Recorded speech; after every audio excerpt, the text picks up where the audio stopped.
got some motherfucking design on right now. Bring it down, bring it down, bring it down. I got 3 whole thoughts to the block.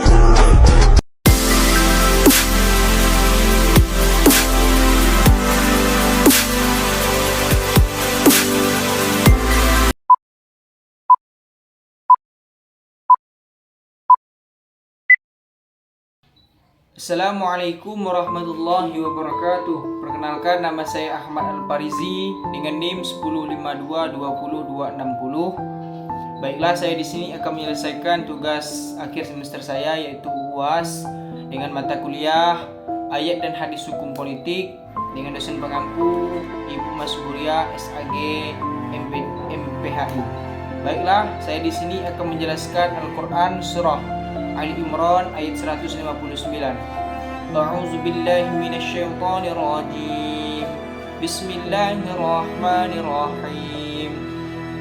Fabima rahmatin minallahi linta lahum walau kunta fazzan ghalizal qalbi lanfaddu min hawlik fa'fu anhum wastaghfir lahum wasawirhum fil amr fa idza 'azamta fatawakkal 'ala Allah innallaha yuhibbul mutawakkilin. Artinya yaitu, maka disebabkan rahmat Allah lah kamu bersikap lemah lembut kepada mereka.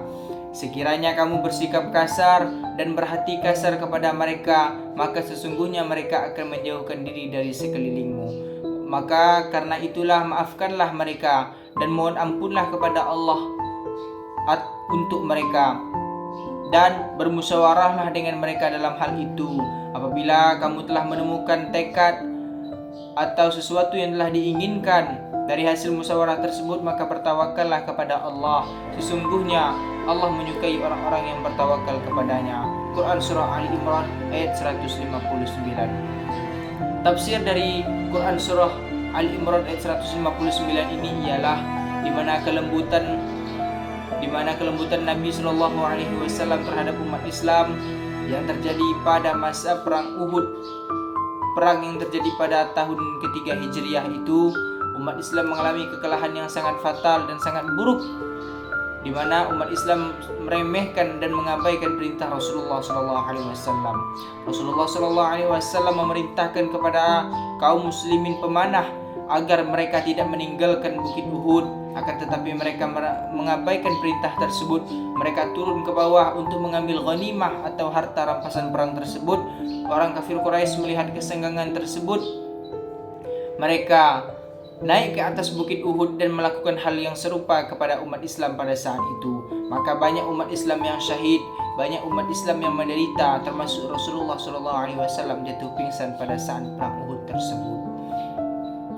Kaitannya dengan ayat ini ialah Rasulullah SAW bersikap lemah lembut kepada mereka. Sikap lemah lembut yang Nabi ajarkan, yang Nabi berikan kepada mereka itu berkat rahmat dan kasih sayang Allah kepada Nabi besar Muhammad SAW. Fabima rahmatin minallahi linta lahum, maka disebabkan rahmat Allah lah kamu bersikap lemah lembut kepada mereka.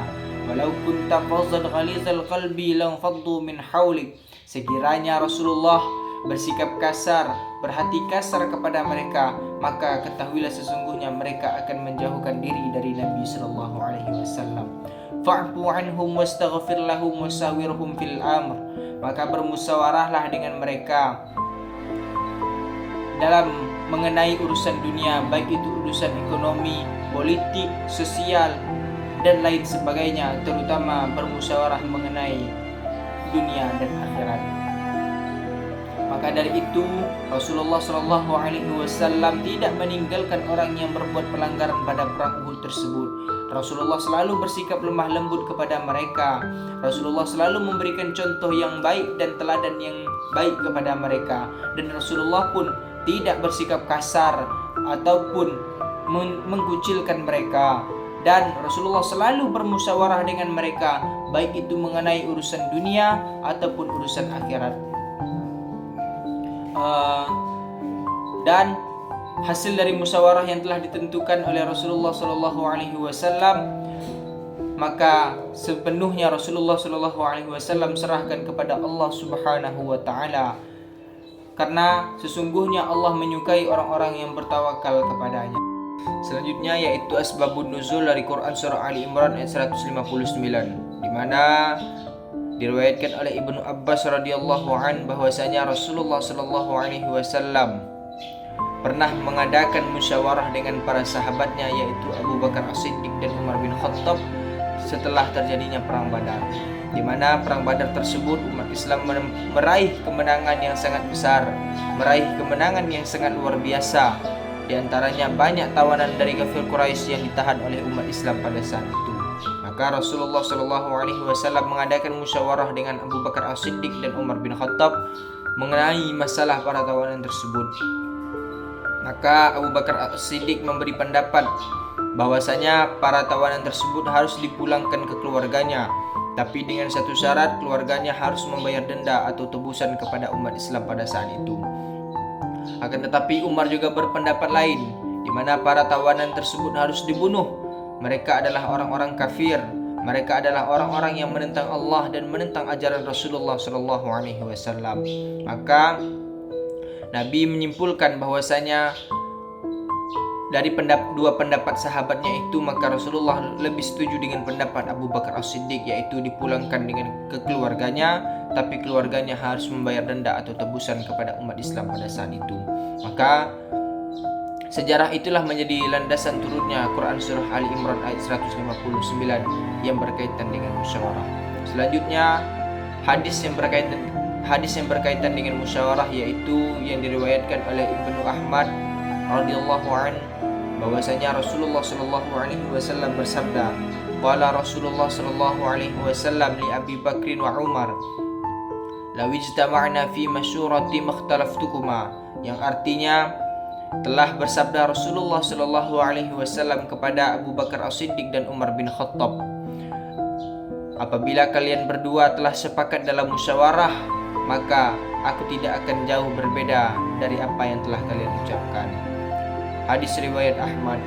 Selanjutnya yaitu kaitan musyawarah dengan kehidupan berpolitik di Indonesia saat ini, di mana musyawarah dalam suatu negara itu sangat diperlukan dan sangat dibutuhkan, terutama bagi aparat-aparat negara atau aparat-aparat pemerintah dalam memutuskan suatu perkara atau membuat suatu kebijakan, baik itu berkaitan dengan negara, terutama berkaitan untuk kehidupan masyarakat yang lebih banyak. Hendaklah diadakan bermusyawarah terlebih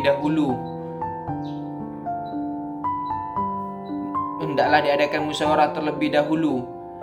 Maka diadakannya musyawarah tersebut untuk mencari pendapat atau mencari solusi dari suatu perkara atau dari suatu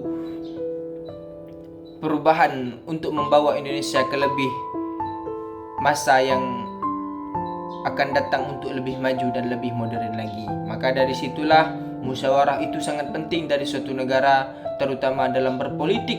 Musyawarah itu adalah menjadi kunci untuk mendapatkan negara yang makmur dan sejahtera, negara yang menjadi negara yang kuat, adil dan makmur untuk seluruh rakyat Indonesia. Maka musyawarah itu harus diadakan, harus diperkuatkan sesuai dengan konstitusi atau sesuai dengan demokrasi yang ada di Indonesia saat ini. Baiklah, itulah